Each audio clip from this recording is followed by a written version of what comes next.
Kristian Jack alongside Jesse Marsch, the CanMNT men's national team head coach. We've made our way down to the heat in Orlando. I know heat is following you around everywhere. Yeah. But positive things are following you around. We got a victory. Yeah, How are you feeling? Well, I feel like this is becoming like Between Two Ferns. Like maybe we should start our own show. Yeah. You know, I mean, I don't know if it would be as entertaining as Zach Galifianakis. Probably not. Yeah. No. But hey, smile on your face. Great to see it. You got a win in Kansas City. How's everything in the camp? Yeah, the guys are positive, you know, and I think the mood has been good. They've been pushing hard, and we've tried to manage them physically because of the heat and the demands and the levels of opponents. But, you know, I think they're enjoying this idea of what we're trying to create, and they're committing to it fully. So, yeah, I've been having fun with them. You know, there's a long way to go, but I've been having fun with them. I do want to get into the weeds of this tournament with you a little bit, but before that, you have said, and you've made no excuses about it, that your eyes are on 2026 and a lot of planning for that. How big is this for you in 2026? The whole tournament thing, playing 3 games, the similar kind of heat, the entire thing. How big is that in terms of a rehearsal? Yeah, I think it is big. You know, it's really a little bit unfair to the team in the process to have something like this so early in our togetherness. But, you know, they really want to achieve. You know, they take playing for the national team very seriously, and they take playing with each other and for each other very seriously. And so, you know, I'm trying to, obviously now when you, as things move forward, you have to tilt a little bit to being in the moment and seeing how we can get the most out of the moment, but still have the long-term vision in mind. Right. So, you know, I think in the Peru match, like, you know, making the 3 changes at half, I wouldn't normally do that, but I also knew, like, you know, we had to kind of inject some more energy into and mix some things up to see if we could get more out of it, and I think that helped. And then the guys started the second half out in a really good way, and then the red card obviously helped, and we were able to push the game. You went there, so let's go there. Halftime, the 3 changes. I know you've been asked about this, but I want to ask you about how you come to that conclusion, Jesse, when you're watching a game. It was clear that there was some real suffering, physically, and, you know, the really difficult times without the ball. Yeah. What, you know, talk us through your mindset, but where do you go from 1 change to 2 to then 3 for somebody who's hardly made any changes at all? No, you know, that was a pretty bold and brave decision. Yeah, I could see that. First of all, that changes were necessary. Right. And then by about the 35th minute, I had my eye on at least 2, and then, you know, toward the end, I decided to make 3. Then we changed, you know, at the 28th minute, we had changed to 5 in the back because we were struggling a little bit with some of their big switches, which stabilized things a little bit, but it really just helped us survive. And I kept kind of pushing the guys on the pitch to say, hey, stay strong, like, stay focused. Like, yeah, it's not easy right now, but we've got to dig deep. And they did, you know, and I think the leaders, actually, I heard them talking a lot on the pitch and making sure that even though, you know, we were taking some pressure from Peru, that we were stabilized in terms of handling set pieces and not, you know, trying not to give much away, because I still challenge them that both in the Argentina game and the Peru game, a lot of the wounds came self-inflicted from us giving bad balls away or being a little careless in duel situation. So, you know, they did well. And then I could see that we needed to make the changes. I knew I wanted to get Schaff on the pitch. At one point I was thinking Tejan, and I decided to hold off on him a little bit. Okay. You know, I wanted to get Oso on the pitch with his experience. And then I thought Kamal could help us a little bit with the ball and help us develop a little bit more rhythm in terms of possession. So I think all 3 changes helped, and then we were able to push the game. Schaff, I think, was fantastic. Yeah. Right? He brought a lot of energy and in both games. No, he must be a pleasure to work with. Yeah, he is. You know, I mean, he takes information really well. He wants to, you know, he wants to work for the team. He really just, that's his whole mindset. And so I think that's been a real positive. Him and Fonzie have developed a pretty good relationship too. So, you know, but there's a lot of guys that are committing to this at a high level. And I'm just trying to think of how to use them and when to use them. And so, you know, we have flexibility with our team, and I think we're improving and we're growing. And then something else I noticed, Jesse, was during the long gap between the review for the red card, some players came aside and started to have their own meetings internally about what they needed to do at that moment, rather than just getting in the referee's face. Did you notice that, and what did you think of that? Well, you know, I've challenged them to mature. Right. And more than anything, I think that they did in this game. They weren't naive in terms of what the duels and what the physicality was going to be like, but they never crossed the line. They stayed disciplined and focused for what was necessary. I thought tactically in the way that they managed some of the difficult moments was still pretty solid. They're learning how to deal with the savviness of some of the South American players. They're also learning how to deal with the referee decisions at times, which we could all have discussions about those at any and every time. But I've challenged them to stay focused on managing the match and managing ourselves.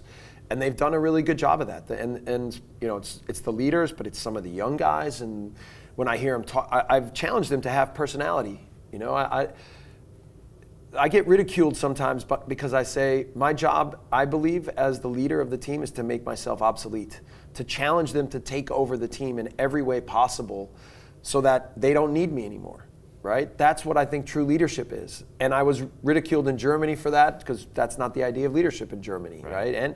And so, but whatever. That's what I believe. That's what I believe a real team is. That it's managed from within. And you got your goal. In the end, I think it was 9 seconds and 6 touches, 2 from Laren, 1 from Schaffelberg, and then 3 and 1 beautiful touch at the end from Jonathan David. You've said consistently during this path, we will get the goals. When Jonathan David is going one-on-one in that moment, what are you thinking? Because there's many of us who've watched him for Canada thinking, he's going to score here.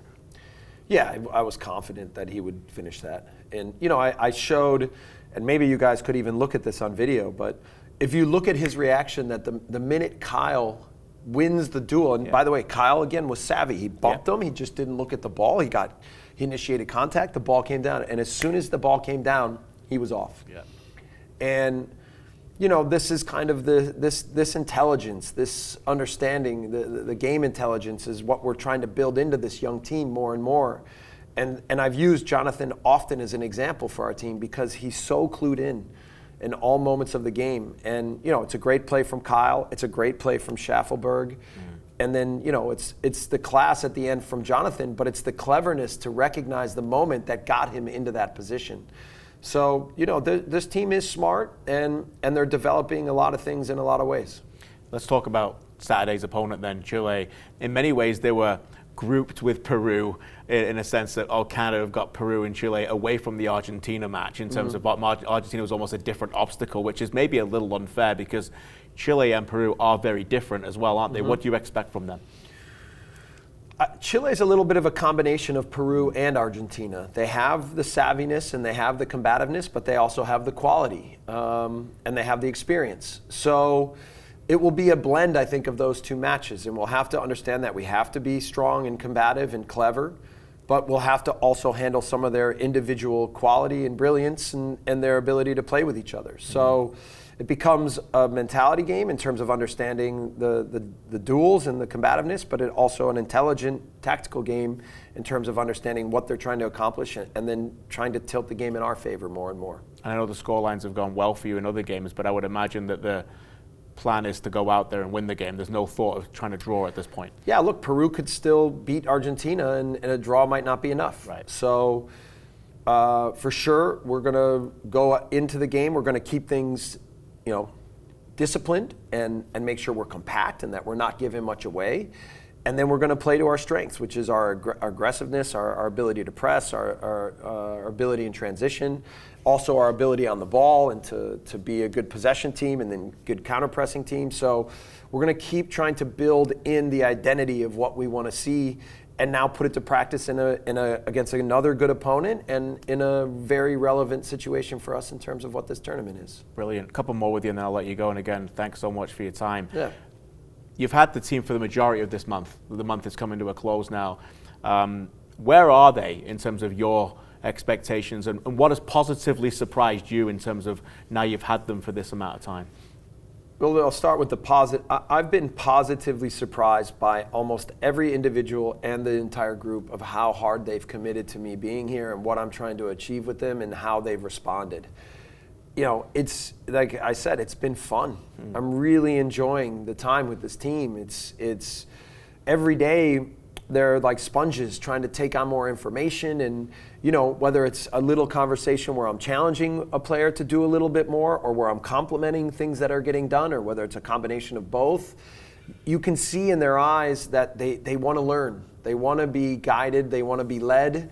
They want to be invested in, and as a coach, that's because, we get called managers, we get called different things, but at the core of it for me is I'm a coach. I like to be on the grass with the guys, and I like to see them improve. But I do it through personal investment, and I think that they like that part of the process that's being created, and they're responding very positively. So I would say we're way ahead of where I thought we could be, and it's given us a chance in this tournament to have some success. So let's see. Fantastic. So you've left a big impression on them. Let's finish with this. What have they done for you as a man who has followed the game for a long time, loves coaching, we talked about that a lot, but has had that gap, right? And you waited for that moment to reinvigorate your love again for coaching. What have these boys done for you this month? Yeah, that's what I would say is sometimes football's a cruel world, right? And you go to Europe and it can be very harsh. And it can be, for my family, for myself, that journey was many days unfair and frankly not enjoyable, But then I would always go to work the next day. I enjoyed working with the teams. I enjoyed working with the players. But here what I think I found is, like you've said, I've found my passion again with coaching, with being around teams, and I think that I waited a long time because I wanted to find the right situation, right? I took my time, and I've only felt since day one of working with them like I'm so thankful to be here, right? So, yeah. And I think because of that, there's potential for all of us to enjoy the process, to reap a lot of the rewards, and to grow together and build something special. And that's what we're working toward. Well said. You're thankful for being here. We're thankful for having you. Trust me, it's contagious, the passion, the energy. Keep winning, and we'll see you out in the stadium on Saturday. All right. Thanks, Jesse. Thanks a lot, Kristian. Appreciate it. Awesome.